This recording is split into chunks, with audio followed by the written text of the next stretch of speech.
мынау Былғары белдігі, ана сағаты, бұның бәрі де мынау Сүлеймен атамыз Кәкеннің үйінде сақталып қалған. Қазір Еркін деген немересінің үйінде осы Құдайға шүкір, сол Құралай шешемнің арқасында осы бүгінге дейін жетті. Енді былай бірден кете берейік. Мынау енді іліп қойғанда, мынау да өте құнды дүниелер.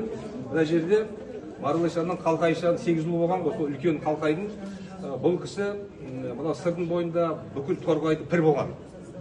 Сол мынау Шақшақ Жәнібектің мынау атақты Мұса батыр, Шеген бидің бәрі ұрпағы осы мөрлерін басып, сізді пір тұттық деп, осы мынау куәлік. Мынау 1858 жылы шамамен жазылған құжат мынау. Енді бұл да Әметишан біздің атамыздың сандығына сақтап қалған, аударып, осыны біз жарыққа шығарып.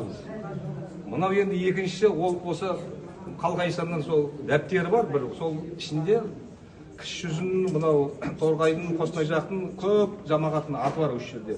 Бұл мынау атақты Бөкей ханның қызының өзі де Бибі Қожеке деген Қалқайшанды пір тұтқан екен. Бөкей ханның қызы, бұл төрелер де сонда пір тұтқан. Мынау енді астында Қыпшақ руының жамағатының аттары жүрді. Ал енді келесі, құжатты дағы не қойдық, мынау мына жерде Торғайда енді Кішішекті деген ұры бар, арғынның, қалың арғындар.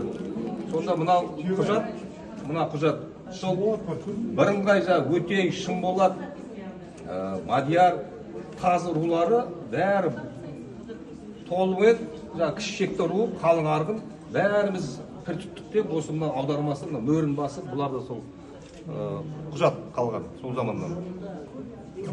Мынау енді Маралайшанның Шапаны бабамыздың сақталып қалған. Айттым, Құралай шешеміздің, Еркін ініміздің үйінде. Мынау енді келесі несі, бұл кіші жүздің алтын деген, байыл деген бар. Солардың атақты Тайыр би, Тасыр би деген осы жамағатымен, осы мынау мөрін басып, Қалқайшанға пір тұтқан деген. Бұндай құжаттар менің біраз зерттеп жүрмін, көрмек бұндай. Ауызша айтады көбінесе, ананың пірі болып, мынау Қолбек деген сияқты ауызша айтады көп нәрсе. Бірақ бұндай құжат, бұлар енді сирек өте кездеседі құжаттың дәптері. Официальный документ қой. Бұл құжат үлкен. Мына жерде төменде тұрған мынау жайнамаздар, жайнамаздар Шам-Шишан, Қостанайдағы келген. Мынау Сүлеймен Ишанның жайнамазы, мынау жердегі жайнамаз Шам-Шишан, Қаус Ишан, үш Ишанның жайнамазы мынау. Енді мынау Маралайшан бабамыздың 30 ишан шыққан ғой, соның соңғылары 3-4 ишан, бұлар 1970 жылға дейін өмір сүрген. Осы 3 ишанның соңғы 1970 жылда қайтыс болған ишандардың жайнамаздары. Мынау енді келесі құжат, жаңа айттым ғой, сыр бойындағы Шөмекей деген үлкен ру бар. Тоқа руының атақты Аман батыр, Алмас батыр дегеннің құжаты. Келесі мынау Шөмекей Жолай деген кетебі, ол Үдетілеу би деген, мынау Пірәлі би деген атақты өте сыр бойында аты шыққан адам, сол мөрін басып, Қалқай бабаны пір тұтқан құжат болды. Бұл енді өте сирек кездесетін құжаттар. Мынау енді Бестау деген жер, Қамыстаударында, Қостанай мен Ақтөбеге шекаралас жерде атақты Жүнісхан Ишан деген атамыз болған. Сол кісінің қасқыр ішігі үйінде сақталып қалған. Өте ірі денелі кісі болған екен, мына көрпіштік формасы қандай болған. Келесі енді мына кітаптар, бұл енді пайдаланған кітаптар. Мына жерде мына Абдырахман Мақсумның қажылыққа барған куәлігі. Мынау тұрған Қалқайшанның мөрі, мынау үлкен мөрі. Мынау кішкентай Құран Сүлеймен Ишан айтып кеткен. Ол кісі 20 жыл Қызылордада Совет үкіметінің кезінде имам болған, облыстың имамы. Сол біздің муфтият ол кезде Ташкентте болған. Сол Ташкенттен мына сыйлаған екен кішкентай Құранды Сүлеймен Ишанға. Мынау енді бір белгісіз адамдікі, аты жазылған, бірақ ол бізге жатпайды, оны зерттелген жоқ әлі. Мынау Қалқайшанның қолжазбасы. Ол кісі үлкен ғалым адам болған, ишандықтан басқа осы жырдастан жазған, тарих жазған көп. Мына екеуі енді Кете деген ру бар, сырдың бойында үлкен. Сол жамағаттың несі. Құжаты бабамызды құрылды. Мынау да бір қызық құжат. Сүлеймен Ишанның 1923 жылы Қадырия тарихатын бұл кісіге осы мынау мюрит жинауға, ұстаз болуға рұқсат берген қағазы ижаза дейді бұл. Діни не рұқсат? Бұл кісі осы қағазбен келіп өзінің сол қадірия тарихаттың жұмысын істей береді. Мүрит жинап, оларды үйретіп тарихат негіздерін. Мынау енді мешіттер бабамыздың атында, әкесінің атынан бастап 10-нан астам Қазақстан бойынша мешіт медресе бар. Мынау енді ең көнесі 130 жыл болған Қостанайдағы мешіт, осы бабамыздың атында. Мына Құрман бабамыздың мешіті сол Қостанай облысының Ұзынкөл ауданында. Мынау Марал баба мешіті Бештау ауылына Қамысты ауданында. Мынау салынып жатқан Қармақшыдағы мешіт, жаңа мешіт. Бабамыз жатқан жеріндегі. Төмендегі мына Қалқа Ишан мешіті Қызылордадағы. Мынау Алдажар Ишандікі немересіндікі. Ар жағында мынау медресе, жалғыз медресе бар, мешіттердің ішінде. Қызылордада бұл Марал Ишан атында медресе. Мынау Әмит Ишанның Әулиекөлдегі жаңа мешіті. Тағы сыймай қалды, екі-үшеу. Сұмыр, мынау Әулиекөлде, Әулиекөл ауданында. Мынау енді тарихы қысқаша бабамыздың. Енді ол кітапта да жазылған, қолдануға түсіп, оны таңбаға келесіз.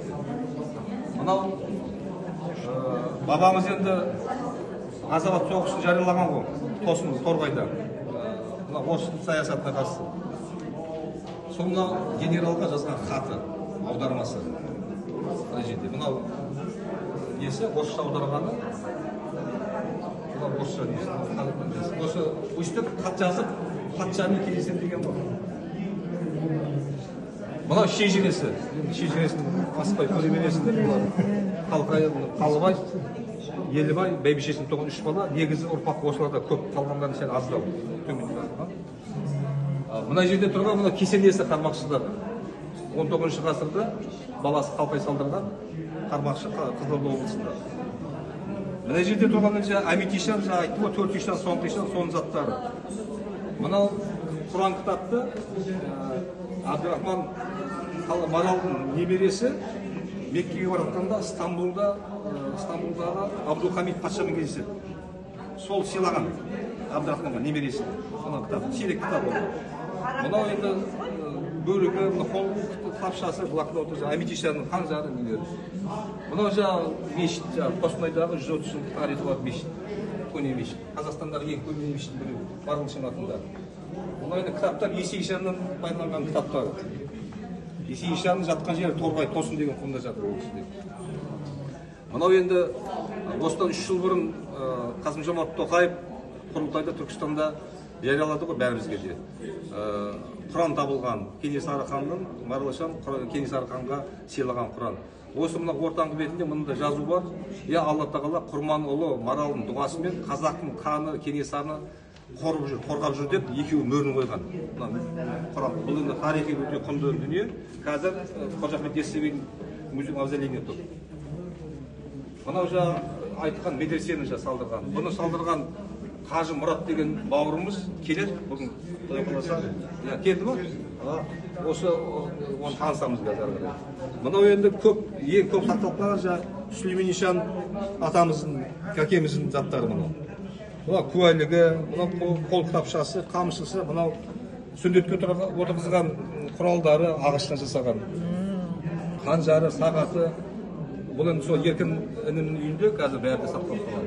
Мынау Қалқа Ишанның кесенесі Қармақшы ауданындағы. Бұны Мамырбай деген баласы Қалқай ұйымдастырумен салынған. Бұл Қожа Ахмет Яссауидің копиясы. Түркістанда кішірек. Мынау қатар бар болған, екеуі бір орында жатыр Қармақшыда. Мынау енді соңғысы бұл да бір құнды дүние. Марал Ишанның ұстазы Жалғай Қашан болған. Ол кісі Абылай ханның пірі болған. Бұқарада оқыған, Бұқарада Жантау деген жерде. Сол кісі ең үздік, ең сүйікті шәкірті Марал Ишанға өзінің батасын беріп, өзінің асатаяғы береді. Сол асатаяқтың басы. Бұл сақталды, асатаяқтың өзіне сақталды бар, бірақ оны біз әкеле алмадық. Ол да өте құнды дүние. Таяқ басы, бұл енді асатаяқ, пластикалық асатаяқ емес, ағаштан істейді. Бұл қару сияқты. Қылыш сияқты.